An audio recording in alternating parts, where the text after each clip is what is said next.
Met, if you can put the phones on vibrate or turn them off, you'll benefit more from the class.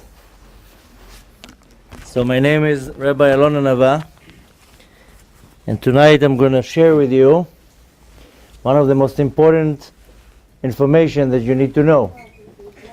Why are we here? Why did we come to this world? And why we live here so many years? And most important, what we're supposed to do here.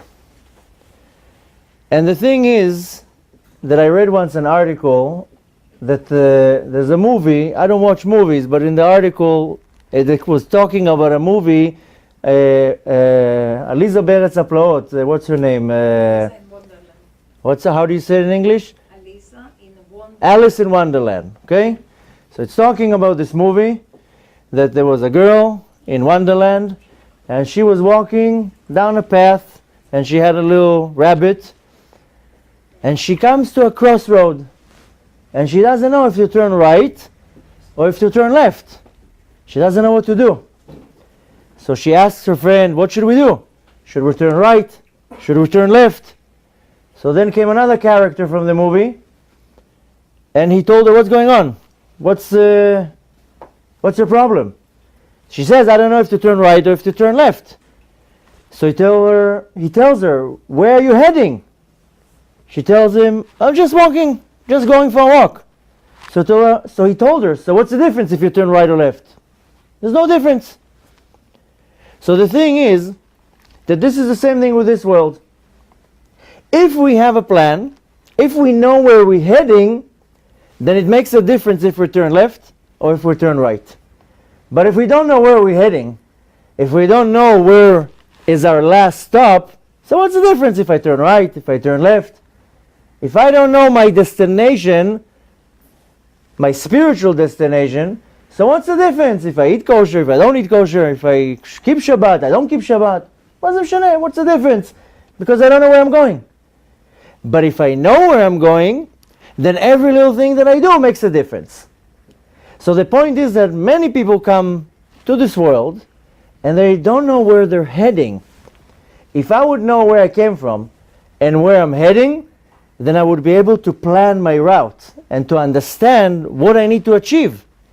And most people, either they're born to be religious and they taught them, you got to keep Shabbat, you have to eat kosher, you have to pray. So they're like a robot. They don't understand. And some people, they just discovered it. And they need to know, where am I heading? So the same way that I'm going to walk now into a car, going to a car, and I want to get to a destination, then I punch in my GPS the address, and the GPS tells me, take this highway, take this route. If you take this highway, you're going to run into traffic. If you take this highway, it's going to take you such and such time. If you take that route, there's going to be less traffic. And I choose my route, but the destination is the same destination. But at least I have a destination. I know where I'm going. And if I don't have a destination, there's no point of getting into the car and going anywhere. So tonight I want to give in a very general, but in a depth way, where we came from, why are we here, what are we going through, where are we heading, and why should I even bother here? I'm here for 60, 70, 80 years, but what do I need it for? So it all started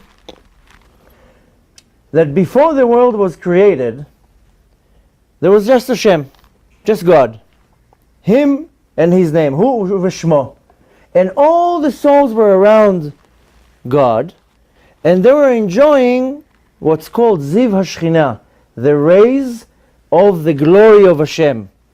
They weren't even seeing Hashem, they were just enjoying the rays of the godly light. Same way that if the sun is shining outside, and let's say now it's daylight and I look through the window, I see daylight, but I don't really see the sun. I see just the rays, not even the rays, just the shine of the rays of the sun, because I'm in a room and I just see a little bit out. So the neshamot, all the souls were standing around Hashem, and they were enjoying this glory of Hashem, The Holy Zohar calls it the Noga. Noga is the edge of the light. And at some point they felt very ashamed, very embarrassed. They told Hashem, you know, you're just giving us and giving us and giving us, and we feel embarrassed because we're like a beggar that just comes and takes food. The Zohar calls it Nehama de Ksufa, bread of shame, like a person who's poor and he comes every day to a certain place to ask for food. So the souls felt very embarrassed and they told Hashem, we want to do something for you because we feel like we're not doing nothing. So Hashem said, no problem. I'm going to create a world and I'm going to put your souls in bodies and you're going to work in this world and you're going to earn your reward. And when you're going to earn your reward, you're going to come back here, and what I give you, this godly revelation that I share with you, you're going to earn it. You're not going to just get it. And that's how the story started, way before the world was created. Now in general, we know of 5 types of worlds. And of course I'm talking about spiritual worlds. Chassidut and Kabbalah are talking about 4 spiritual worlds, which is the world of Atzilut, the world of Bria, Yetzirah ve'Asiyah, but I'm not talking about these worlds. There's 5 types of worlds that we know about. The first world is Holam Hazeh, this world where we live in. Then there's Holam Haba. Now not Holam Haba, the famous Holam Haba that everybody's talking about it, rather the Holam Haba Bator, the next one in line, which is called Olam HaNeshamot. And this world is divided in 3 types: Gan Eden, Gehenom, and Kaf HaKela. These are the 3 parts of this spiritual world. Then we have Yemot HaMashiach, the days of the Mashiach. Then we have Tchiyat HaMetim, the time of resurrection of the dead. And then we have Olam Haba. These are the 5 types of worlds that we go through. Because I just said before that we started somewhere around Hashem in some spiritual place, and that's where we started. Now we have to go through all these worlds in order to get to the last one, to the final one, which is called Olam Haba.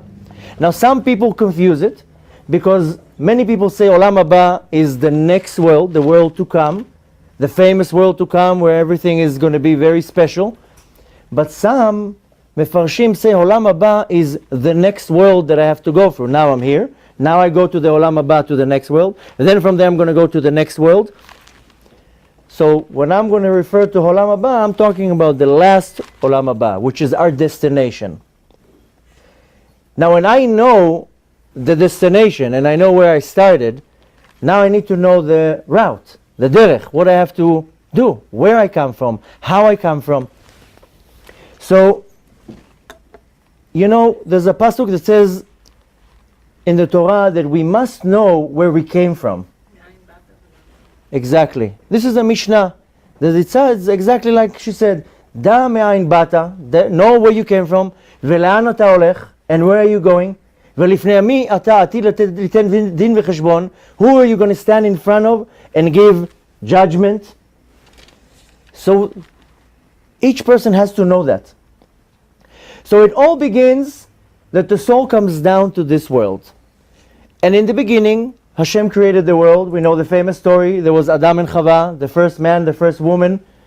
And then it was supposed to be a perfect world. In the beginning, the world was supposed to be created for 7 days. It wasn't supposed to be for so many years. It was supposed to be for 7 days. It was supposed to be the 6 days of creation, then the creation of Adam and Chava. Then Adam and Chava were supposed to keep 1 Shabbat. That's all they needed to do. Adam HaRishon wrote the Mizmor Shir Le'Yom HaShabbat, the chapter of Tehillim that we read on Erev Shabbat. And all they had to do is Kabbalat Shabbat. Adam HaRishon only had to say, Boi Kala, accept the Shabbat, keep 1 Shabbat, and that's it, and the story is over.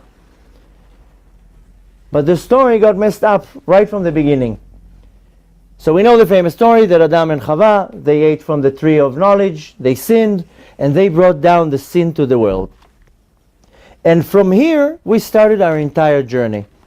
From the sin that they did in Gan Eden, the first time, this brought death to the world, and it brought the root of all the rest of the sins that are going to happen, and we came down here to fix it. So when our soul comes down here, it comes down here many times. The Arizal wrote in a book, Sefer HaGilgulim, the book of reincarnations, in a very in-depth way, that each one of us has to come down to this world at least 3 times. At least, minimum 3 times. To do all 613 mitzvot. במחשבה, דיבור ומעשה. Thought, speech and action. Which means all of us are already Gilgulim. We are reincarnated. We are here for a few times already. Now we don't know where we came from, we don't know what we did, we don't know what we're missing. Many people think that if I came down to this world, means that in the previous world I wasn't good, and now I'm punished and I had to come back here again and to fix something that I did in a previous life. So there's a little percentage of the truth in it. But the reality is that I have to come down to this world to complete all 613 mitzvot in 3 levels, with my thought, with my speech, and with my actions. Now, could very much be that I was here a couple hundred years ago, and I did a lot of mitzvot, and I came down now to this world to complete 5 more mitzvot with my thought, 10 more mitzvot with my speech, and 12 mitzvot with my action. Could be that that's the only thing that I'm missing. Now, it doesn't mean that I'm exempt from all the rest. I still have to do all the rest. But my neshama has to go through a whole cycle. Of course, we know from the exact topic of the reincarnation that sometimes the soul does have to come down here and to fix something it did in the past. Because our soul is not one entity like we think. The soul is built from many different pieces. In general, we know of 5 levels of our soul. The highest level of the soul is called Yechida. The next level of our soul is called Chaya. These 2 levels of our souls are so holy and so far removed from us that we have no connection to this part of the soul. In Olam Haba, we're going to have a connection to it. Only tzaddikim, they have a connection. They reach the level, the madrega of Chaya or the madrega of Yechida. But only tzaddikim Murim can reach to that level in this world. We don't have this opportunity. We mainly operate in the 3 lower levels of the soul that in Lashon Kodesh are called Neshama, Ruach, and Nefesh. The Neshama is the peace from Hashem, a holy peace from Hashem that is in our body, and a very small piece of the Neshama, a small percentage is in the body, not the entire Neshama. Most of the soul is in Shamayim. Bechlal, we know that the soul is built, the darga, the level of neshama, is built from 30 pieces. And we know that 30 days before a person passes away from this world, every day 1 piece leaves the body. The Midrash says that 40 days before a person passes away, the Tzelem Eloki, the godly figure in the body, leaves the body. That's why we sometimes see people that are old and before they die, they start giving things away, they start saying goodbye, they start talking all sorts of weird things, because their neshama already it knows it's time. 40 days before a person passes away, it's announced in the heavens that this person is about to leave the world. All the family starts gathering around to prepare for the arrival of that neshama. But while the neshama is in the body, a very small piece of the neshama is in the body. Most of the neshama, most of the soul is in the world above. We mainly act in this world with the level of ruach and the level of nefesh, mainly in the level of nefesh. And the nefesh is the lowest level in the spirituality in our body. We know we have nefesh elokit and nefesh behemit. Nefesh elokit is a godly soul that all it wants to do is run after godly things. It wants to do mitzvot, it wants to learn Torah, it wants to do good, it doesn't want to sin, but it has a roommate, it has a partner. And that is called the nefesh behemit, the animal soul. Not because it's an animal, rather because its character and its traits are like an animal. It wants to enjoy food, it wants to sleep, it wants to enjoy this world. It has no connection to anything spiritual. So you see sometimes in your mind that you wake up in the morning and you say in your mind, okay, let's go and pray shacharit now with a minyan. Suddenly the nefesh habehemit says, no, let's sleep in another hour, it's okay. Or you walk through the day and you're like, oh, look what a beautiful restaurant, the food smells so good. The nefesh habehemit tells you, let's go and eat there. And your nefesh elokit, no, it's not kosher, I can't go in there. You constantly have this battle in your mind that is the nefesh elokit is pulling towards kedusha, towards holiness, and the nefesh habehemit is pulling towards the other side of holiness. But mainly we function in this world corresponding to the nefesh. Now the nefesh and the ruach and the neshama, in order to correspond in this world, it gets dressed in spiritual garments. These garments are on the same three madrigot: thought, speech and actions. And the soul gets dressed in the ruach, and the soul and the ruach gets dressed into the nefesh, like cups that you put them one on top of the other, like plastic cups. You pile them up, you get like a tower of cups. So they all get dressed one inside the other. The soul is the manager, gives the orders what to do. But the nefesh, that's the level that actually moves the body and interacts with the body. And imagine you see like this big crane. And you see this huge crane lifting up tons of cement and huge things. And inside there's like a little box, and a man is sitting in the box, and he's moving all sorts of sticks, and he's controlling this massive crane. That's how the soul is. The nefesh goes into the body, and it has to move this huge body. I want to move my hands. For me, it's a natural thing just to move my hand. But it's my nefesh, my spirit in the body that moves everything.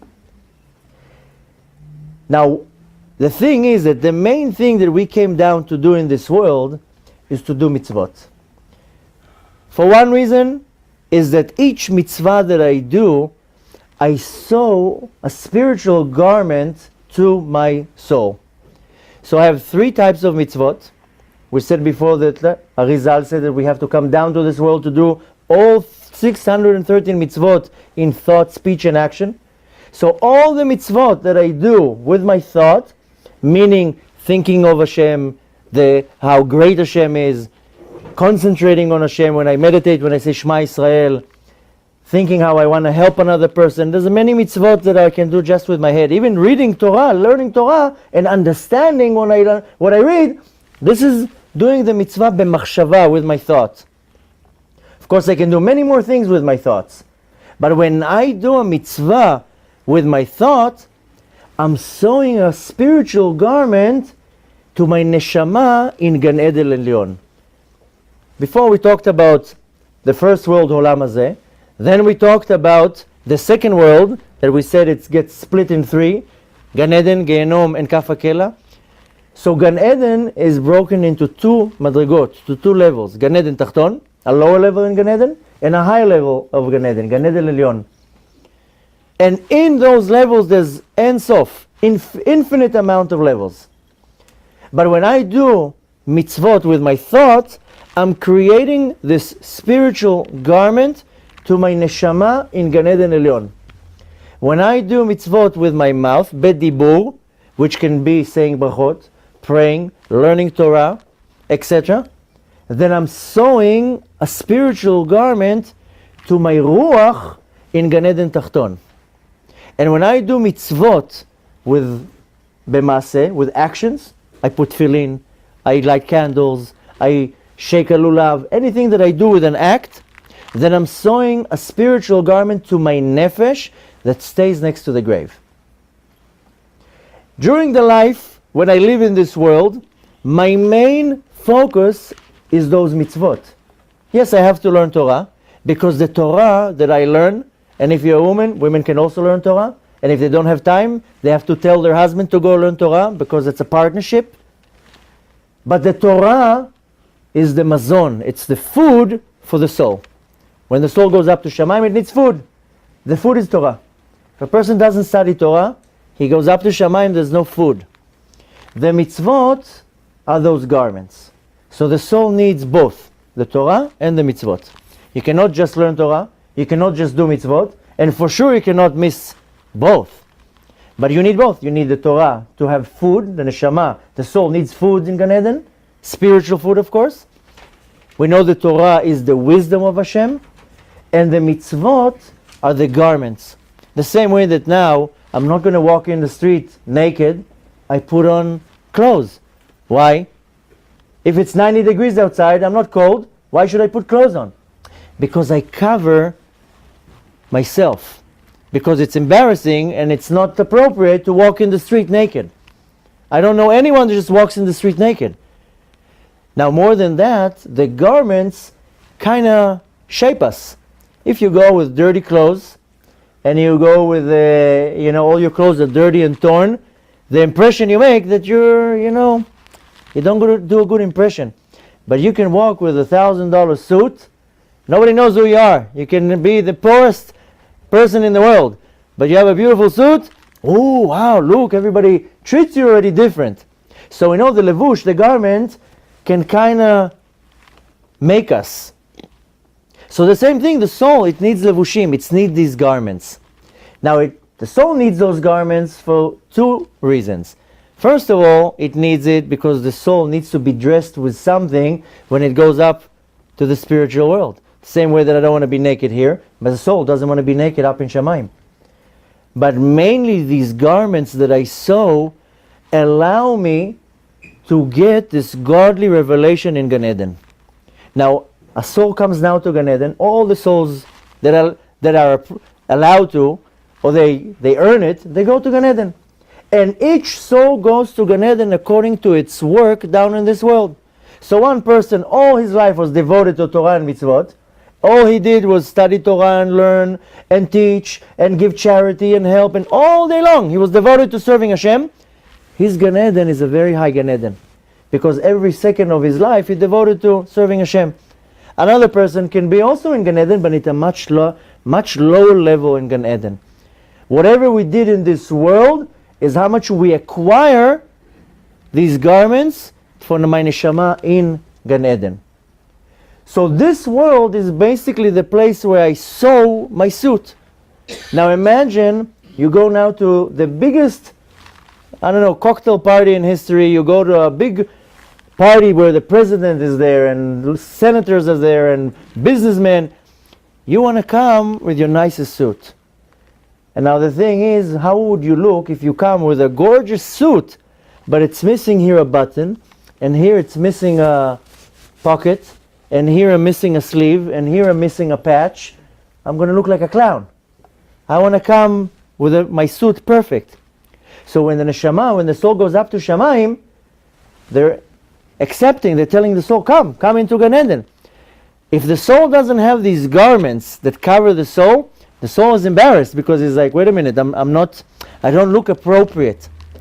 So a lot of people say, I don't see the benefit of all the mitzvot. Give me this, and this, and I don't want to do all the rest. The thing is that each mitzvah that we have corresponds to a piece of our soul. So we have 248 positive mitzvot. Positive not because it's positive to do, rather because it's a positive commandment. So each one of these 248 positive mitzvot correspond to 248 pieces of our nefesh, which means that every positive mitzvah that I do, I sew a piece, it's a patch that covers one piece of that nefesh. More than that, these mitzvot are like spiritual nutrition to the soul. So the same way that a person will not only eat apples, if a person hypothetically will only drink water and eat apples, he's not going to die. He will live, but he's not going to live so healthy, and he's going to suffer from not having the right nutritions, and maybe chas v'shalom will have a lot of diseases. Why? Because he's not getting all the nutritions. He's only eating one thing. That's why we have to eat vegetables and fruit and carbs and meat and fish. We have to eat everything. So the same thing, the soul needs all the mitzvot. It cannot sustain on 2 mitzvot, or 3 mitzvot, or 10 mitzvot. Because a lot of people say, okay, I'll do this, this, and this, all the rest, I don't want to do it. So it's not chas v'shalom. A lot of people come and tell me, oh, if I don't do this and this mitzvah, am I going to go to Gehenom? No, it has nothing to do with it. But you're lacking nutrition, this spiritual nutrition to your soul. You're preventing from your soul to get its nutrition. More than that, you are not creating this piece of this spiritual garment that completes this perfect garment. So the soul comes up to Gan Eden, but it's missing a sleeve, and it's missing a pocket in the back, and it has a hole here. So the soul gets embarrassed. It doesn't want to be part of it. So all these mitzvot that we got are for us, A, to give nutrition, spiritual nutrition to my soul. That's why we see in our generation, we see so many problems. Health problems. Almost any second person you meet has health problems. Okay, people can blame it on pollution, or bad nutrition, or cellular phones. You can blame it on everything. But the reality is that the sickness manifestates from a spiritual sickness. If my soul is not 100% getting what it needs, it will manifestate down to the body, and the body will get a sickness. So according to nature, it will get some type of a sickness. But we see in our generation, half the people in the world have sicknesses, the other half has mental sicknesses, all sorts of depression and anxieties and fears and all sorts of things, and people blame it again on all sorts of other things. All these things originate from a spiritual deficiency. So if you look at a person and he has some type of a problem, you can kind of analyze the problem and realize what is missing in the spiritual level. Maybe something is missing. And I always give an example that many years ago, my mom became more observant. And she was complaining to me that she has pains in her wrists. And she went to all the orthopedics, everybody. Nobody solved the problem. They did x-rays, they did everything. No, they couldn't figure out why she has pains in her wrists. So she came to me. Maybe I have some hocus pocus. So I told her, you know what, let's try. I told her, when you wake up in the morning, do you wash your hands? She's like, yeah, of course I wash my hands. You told me many years ago to wash my hands. Told her, when you wash your hands? Right when you wake up? No, I take a shower, then I eat, then I this, then I that. At 12 o'clock in the afternoon, I wash my hands. Told her, okay, so now you wash your hands first thing in the morning. And why did I say that? Because the washing of the hands, the halakha says that you have to wash till the wrist. If you didn't wash till the wrist, you didn't do it right. The next thing that I told her, do you give charity? Oh, of course I give charity. What kind of a question is it? Once a month, I write a check to my favorite organization. So I told her, so now every day except Shabbat, take even a quarter and just put it in the kupat tzedakah, in the box, just to have the act. It's not the quality of the donation, it's the quantity. And sure enough, my hocus pocus worked. A month passed, no more pains in the wrists, in both hands, everything was solved. So almost in anything you can pinpoint on somebody that is lacking something. If you look at it, you can kind of figure out what's the spiritual deficiency. So when Hashem gave us all the mitzvot, it's not to make our life hard, or not to make our life restricted. It's our nutrition that we have to give our soul. And if I'm not giving my soul it, then my soul will complain.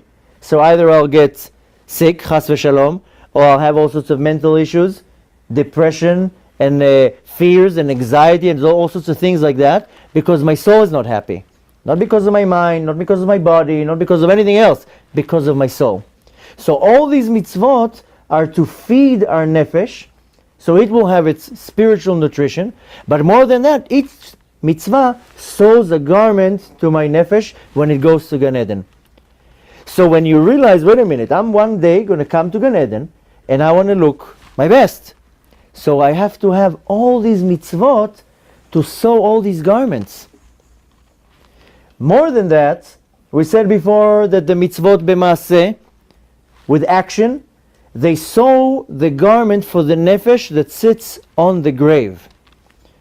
The mitzvot in speech is for the ruach in Gan Eden Tachton, and the mitzvot in machshava is for the neshama in Gan Eden Elyon. So when I come down to this world, we started in the beginning by saying that the souls felt uncomfortable. They told Hashem, we want to do something. So technically Hashem created the world, put us here, and He told us, okay, now you're going to earn your reward. You're going to earn your sachar. So you do a lot, your reward is going to be big. You do less, your reward is going to be less. And each one gets a different reward. Because for one person, it's the easiest thing to put tefillin on. And another person, it's the hardest thing to put tefillin on. So for the one that it's easy to put the tefillin, it's not the same reward for the one that it's hard for him. Lefum tzara agra. The more, the Gemara says, the more the sorrow in, the more the reward. So each person has certain mitzvot that are more particular to him. And a lot of people tell me, how do I know what are the mitzvot that I have to more concentrate on? So the easiest thing is just to look at the mitzvot that are the hardest for me to do. Because if something is easy for me to do, then, it's not a big deal. I'll do it bekef, gladly. But if something is real hard for me, it means it's, here I have an opposition, means that here I have to put most of my weight. So these mitzvot that we got are for us to enjoy this spiritual benefit in this world, and in the world to come, it serves for me as garments. Now, we know that when the soul goes through its life here, each soul has a certain amount of time that it came to the world to do its work, its avodah in this world, and at some point we all leave. Nobody stays here. What happens is when we finally leave, there's many different ways how the soul leaves the body.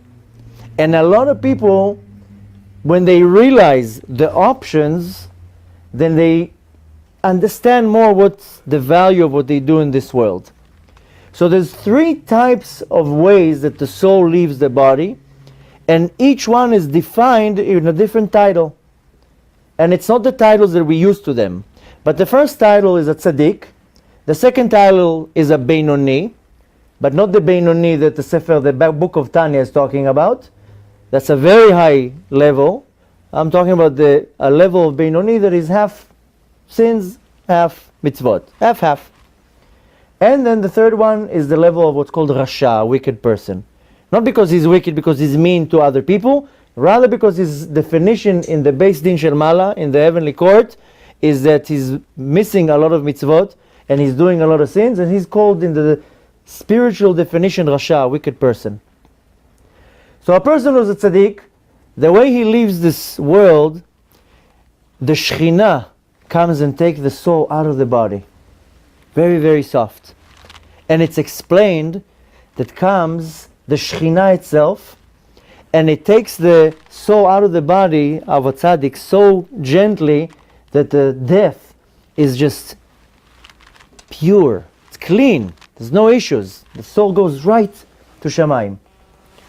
But most people are not in that level. Most of us are in the level of the Beinoni. And again, not the Beinoni that the Sefer Tanya is talking about, because that level is a very high level.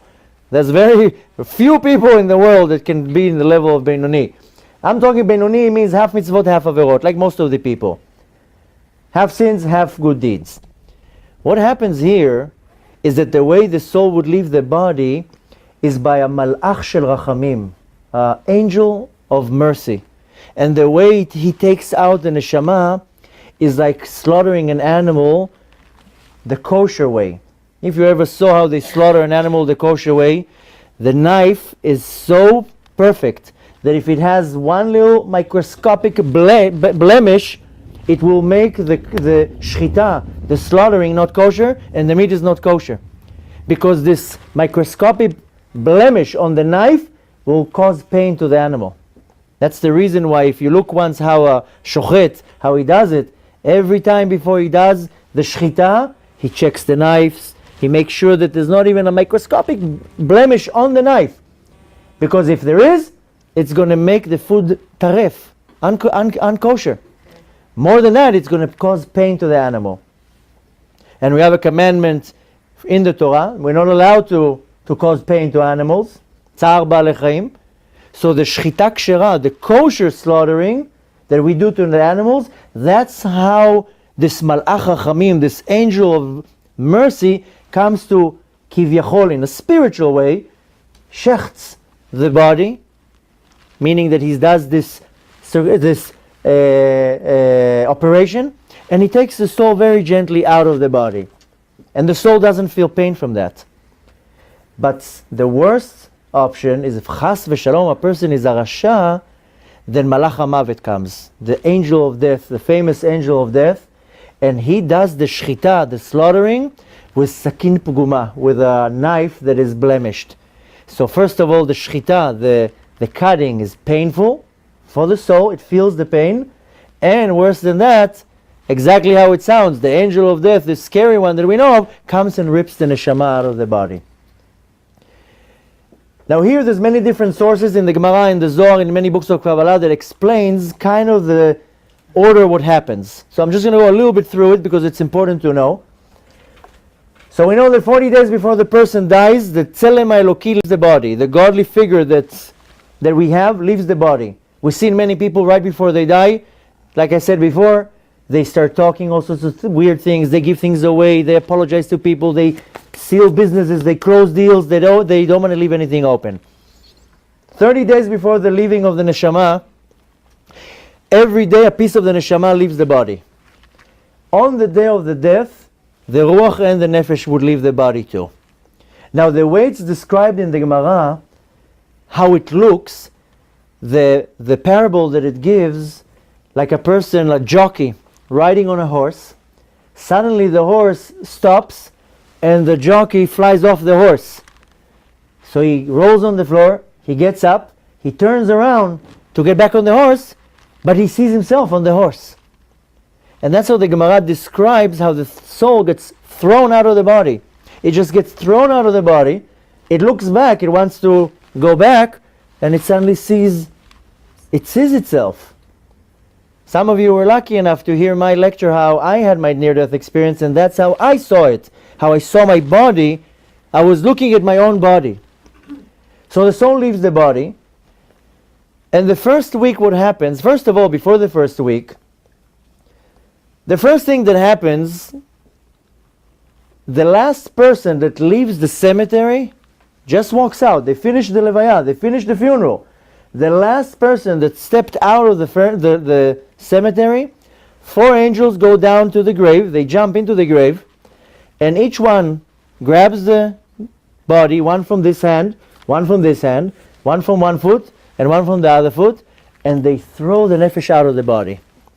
Now the Gemara describes it in a very scary way, because it says that each one of these angels, they come with torches of fire, and they start beating the soul. This is called chibut hakever.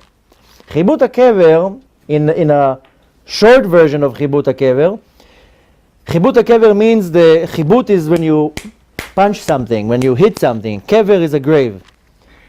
The problem is that when we come to this world, we get involved in a lot of mundane things in this world. Even things that we're allowed to do. We're allowed to eat, we're allowed to enjoy ourselves, we're allowed to sleep, we're allowed to do a lot of things. But for example, only on Shabbat you're allowed, and it's a mitzvah, to enjoy food. During your week, there's not a mitzvah to enjoy food, and you're not really allowed to enjoy food. So you're supposed to eat just to have a little bit of energy, but not to all day long dine and wine and wines and steaks all day long. On Shabbat, it's a mitzvah. Now what happens is that we live in this world, so we do all sorts of bad things, we do some sins. We're not perfect. More than that, we do a lot of things that even though we're permitted, but we do a lot of them. What happens is that all these things create this dirt on our soul. And in the olden days, I remember when I was a kid, my grandmother, the way she used to clean the rugs, she used to throw them on the railing, and she had the stick, and she used to hit the rug, and all the dust went flying out of the rug. They didn't have a vacuum cleaner. So the same thing, that's what they need to do to the soul. Because when the soul comes down into the body, it gets dressed into the body, the soul is pure, it's holy. Like we say in Birkot HaShachar, Neshama shenatata bi, teorai, It's pure. But then it gets dressed in this dirty body, and then the body does all sorts of dirty things, does sins, thinks the wrong things, says the wrong things, eats the wrong things. So the soul gets this dirt on it. So the first thing they need to do is to get the dirt out. And this is this chibut hakever. The thing is that there's many ways in this world to minimize this chibut hakever, to minimize the process. In the Gemara it's talking about that right when these angels go and they start hitting the soul with these torches of fire, the first thing that they ask the soul is, what's your name? That's why our sages taught us that when we finish saying Tfilat Shmona Esrei, every time, at the end we say a verse that has the first letter of my name and the last letter of the name. And we say it after the Yiratzon, the second one. So when I finish Shmona Esrei, I have to say a pasuk, that if my name is Alon, I have to say a pasuk that starts with an aleph and ends with a nun. And if I have two names, then I have to say two psukim. It's even customary that you say also a pasuk of a tzaddik that you are relating to or you connected to. Why? Because when these angels come and they start smacking the soul, the first thing they ask you, who are you? What's your name? So the soul says, this is my name. The second the soul says their name, they leave him alone. Then what happens is, the soul goes to Ma'arat HaMachpelah. In Israel, all the souls go through Ma'arat HaMachpelah. But who does it meet the first time? It meets Adam HaRishon. And it comes and complains to Adam HaRishon, and he says, because of you, I died. Because you brought death to the world, now I died. So that's what the Zohar says. And the Zohar says, oh, you want to compare sins? Okay, you're right, I did one sin, and I brought death to the world. Let's see how many sins you did. And then the soul has to start going up, and Adam HaRishon starts counting those sins. The Ramak, Rabbi Moshe Cordevora, wrote that when we do a mitzvah in this world, I create some type of a pipe. The word that he's using is tzinor. Tzinor is like a pipe, but you can call it a tunnel or a pipe or a hose or anything that is like in the shape of a pipe. But the Ramak says that every mitzvah that I do, I create this tunnel, this pipe that my neshama will go through up to the upper world. And if I do a sin, then I start choking this pipe. So if I do many mitzvot, then this tunnel that I'm creating, this pipe, this tzinor, is pure. And that's where my neshama, where the soul goes up from. And according to what I did in this world, that's how the takeoff will be. The problem is that with the mitzvot that I do here, I also do here the opposite of mitzvot. So I start clogging this pipe. And the same way in the physical world, if you take a sink and you start pouring some mud in there or stones, it will clog the sink, and then that's it. It's clogged. You have to call the plumber to come and take it out.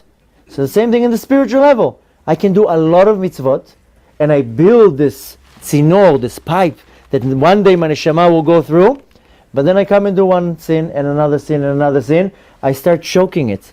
So then the neshama has this kind of a pain going up. Then what happens is that the first 7 days, the nefesh stays next to the grave. In the morning, the nefesh goes home. In the night, the nefesh goes back to the grave.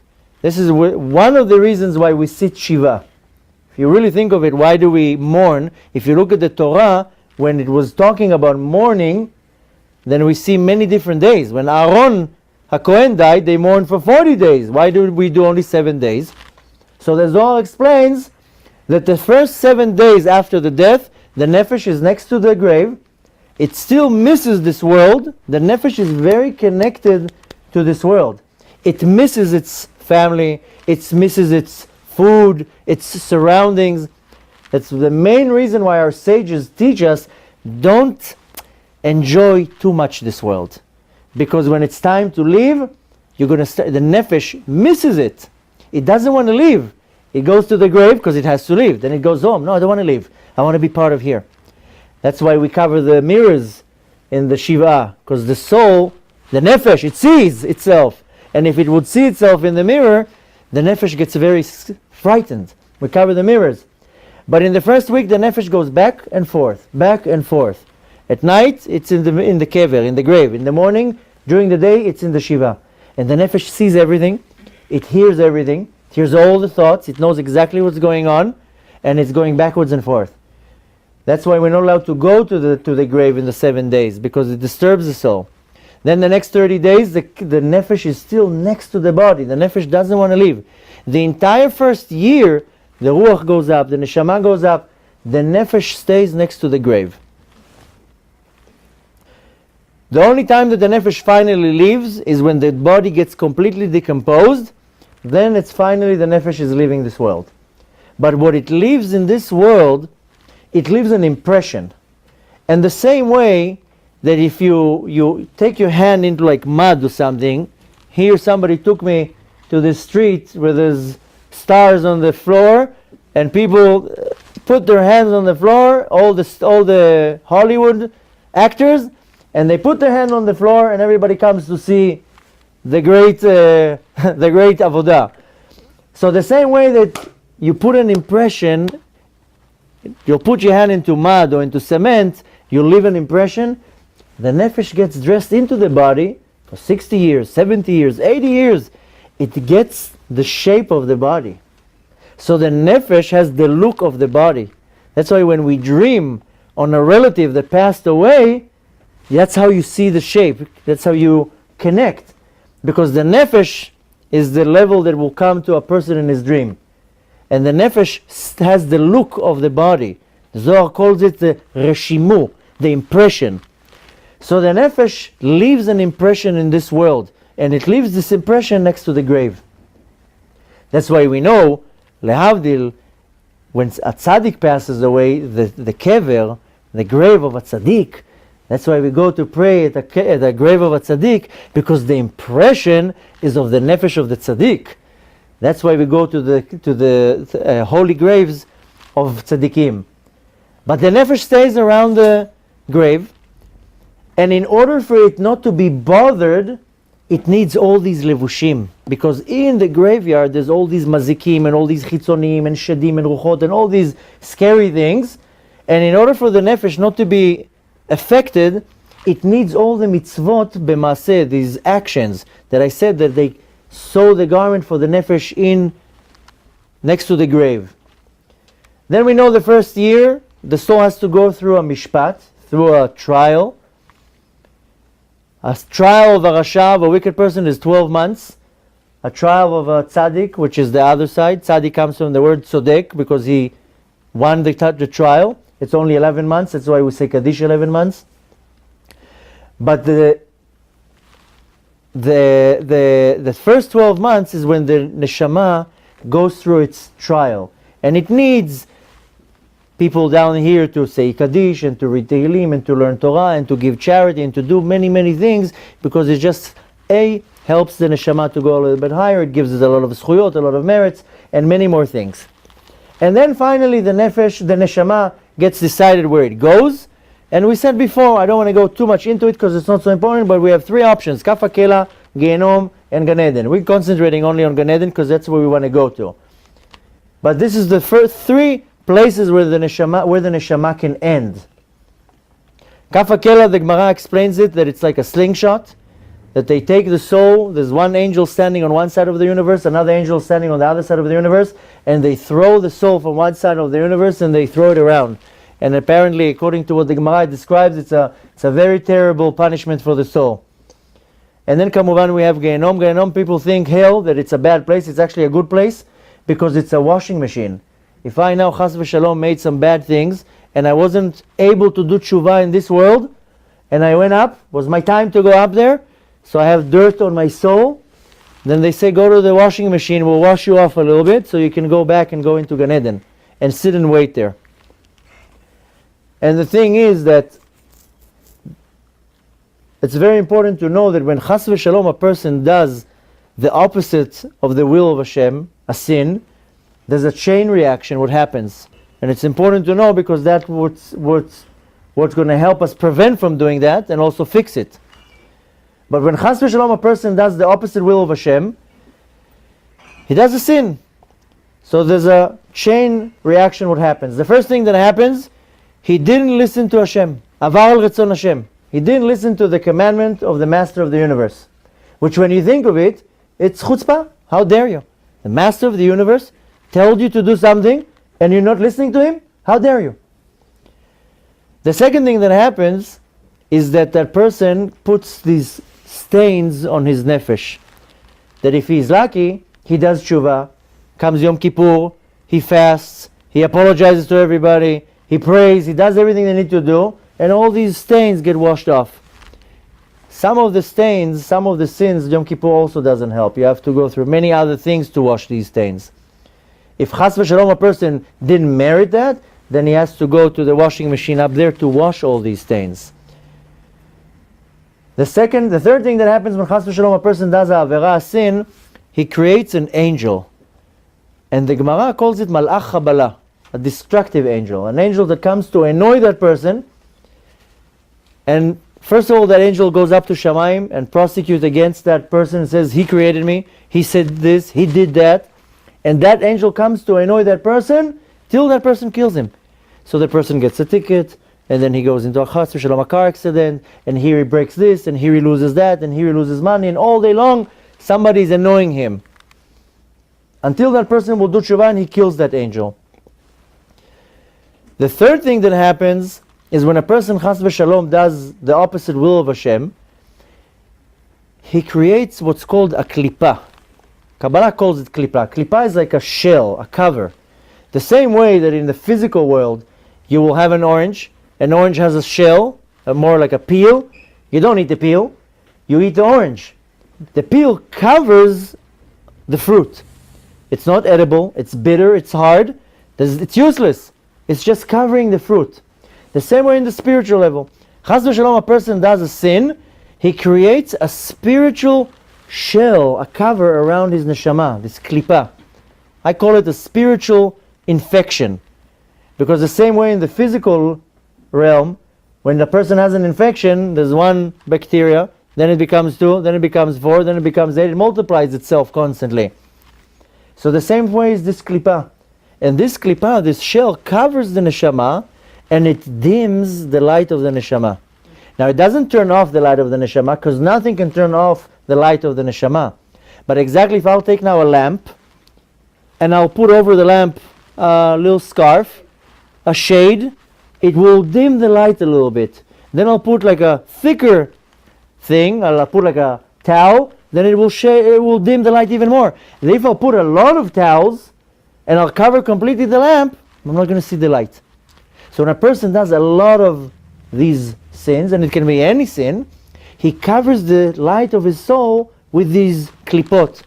That's why you see when a person is very not connected to Torah and mitzvot, they have this coldness to Torah. You come to a person who's not religious, you tell him, you want to put tefillin on? Leave me alone. You want to come to a Torah class? There's a great rabbi now giving a class. No, I want to go watch a movie now. You see this opposition to godliness. More than that, you see this, sometimes you see people who are very not religious, they despise religious people. Like as if they're like infected or something. That's because this klipa, this shell, opposes kedusha, holiness. So this is the worst thing that happens. But worse than all that, when a person chas v'shalom does an avera, he creates a spiritual blemish in all the spiritual worlds. Which, to kind of explain it in a more of a clear way, imagine there's a picture in a museum in France, it's this big, that an artist 300 years ago took a bunch of paint, threw it at the canvas, went like that, and now everybody comes to marvel this picture that is worth millions and millions of dollars. People come from all over the world to look at this picture. Now imagine somebody will walk into the museum with a bucket of paint and throw it at the picture and destroy the picture completely. What will really happen? He will get arrested, then he goes to jail, then he has to pay a fine. But in fact, what is the real problem, what he did? What was the real result that he did? He destroyed the picture. Nobody will ever enjoy this picture. You can't retouch it. You can't redo it. You can't copy it. That's it. He ruined it for everybody. So when I do something bad, besides that I'm doing all these things that have to do with me, I'm also affecting the entire universe. So a lot of people say, mind your own business. It's my business. I'll do whatever I want. No. When I do chas v'shalom something bad, it affects everybody around me. Even people that I don't know. And on the other hand, when I do something good, it affects everybody around me. So the thing is that the soul comes down to this world, it goes through a very long journey. It has to prepare its journey for the world to come. And then what happens?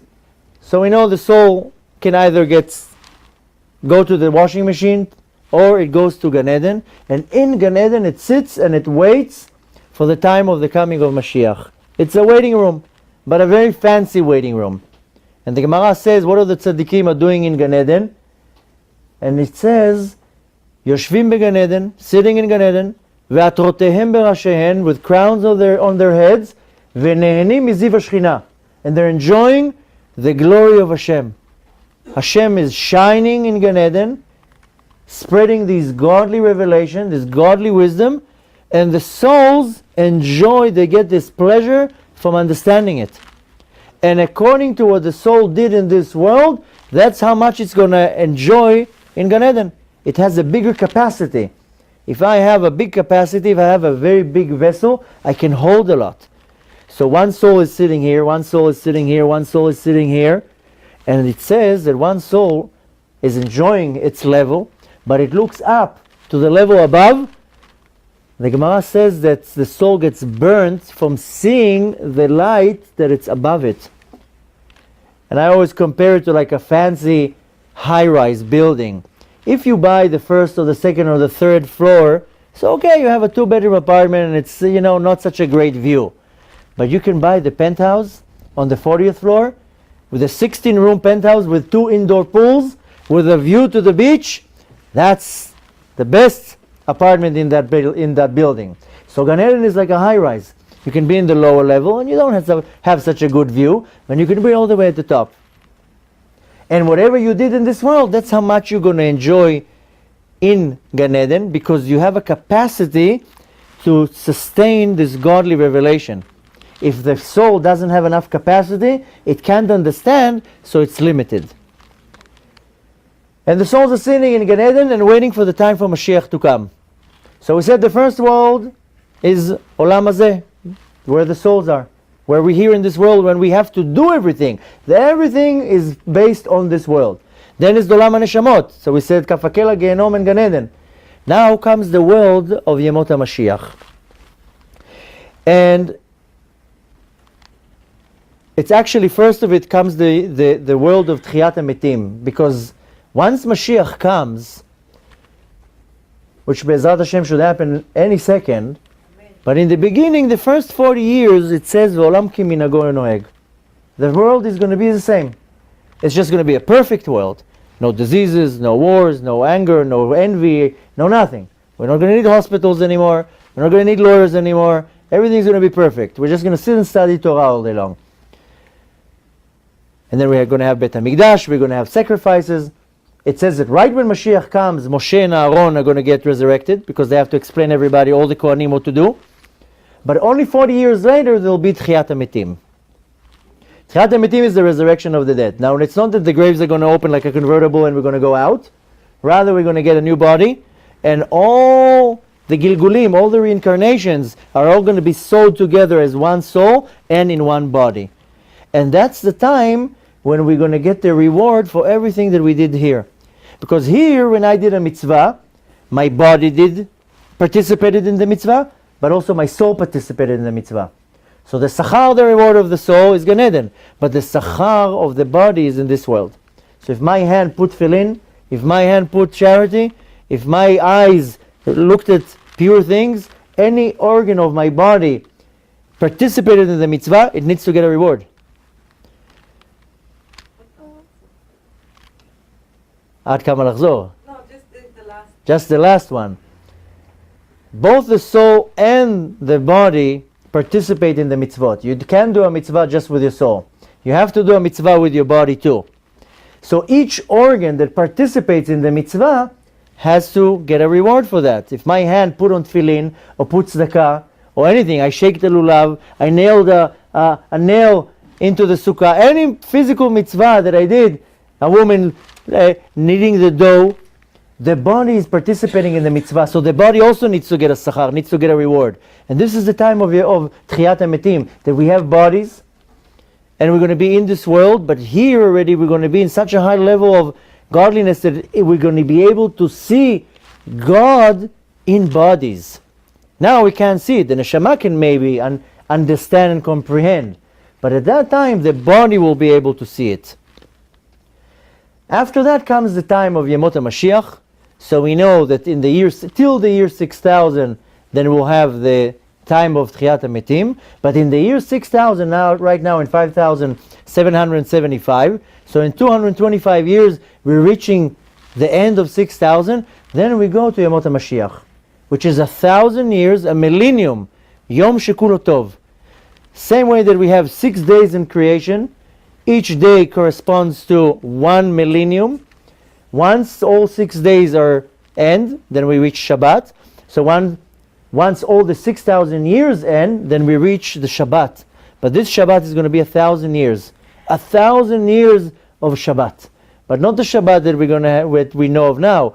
Rather, it's going to be the real Shabbat that was already planned, was what was supposed to be given to Adam v'Chava in Gan Eden. After that, then lights out, and we're going to Olam Haba. The Olam Haba, the world to come, the famous world to come that we all hear about.